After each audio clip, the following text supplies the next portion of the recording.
الفل على حبايب قلبي. ان شاء الله النهارده هنعمل بيتزا ايطالي في منتهى الجمال، وهنسهل على بعضنا كل حاجه النهارده.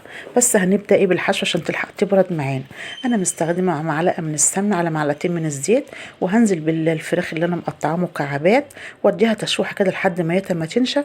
وبعد كده هنزل عليهم بصلتين كده وسط مقطعاهم جوليان، واديهم طبعا تقلبتين كده اهوت يا حبايب قلبي.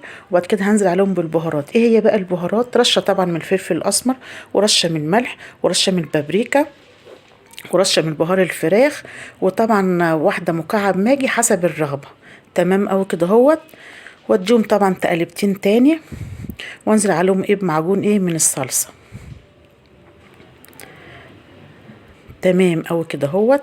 هسيبها بقى مع نفسها كده اهوت. وتعالوا بقى يا حبايبي نشوف هنعمل ايه مع بعض تاني. زي ما انتوا شايفه الحشوه بتتكلم عن نفسها في منتهى الجمال.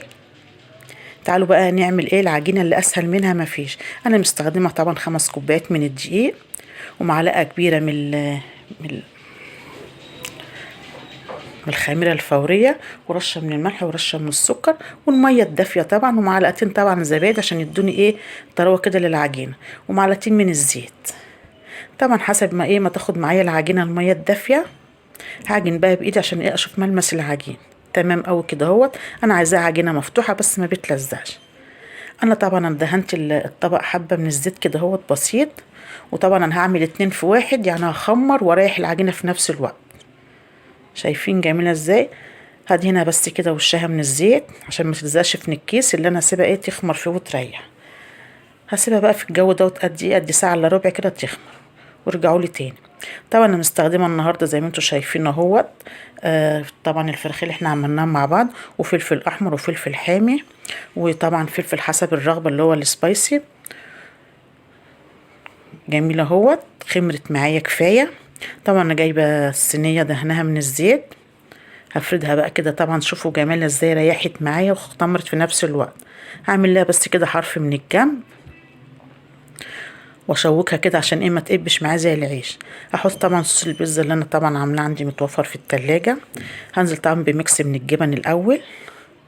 تمام اوي كده. وانزل بقى بالحشو الفراخ اللي انا عاملاها اهو. وانزل بقى بمجموعة الفراخ اللي طبعا الفيليه اسفة الفلفل حامي على بارد. وانزل بقى طبعا بالزيتون اللي هو الاسمر. تمام اوي كده. وانزل برضو بحبه ميكس جبن تاني من فوق عشان طبعا عايزاها مططه كده معايا في منتهى الجمال. واسيبها طبعا درجه حراره 160، بتقعد في الفرن بتاع تلت ساعه.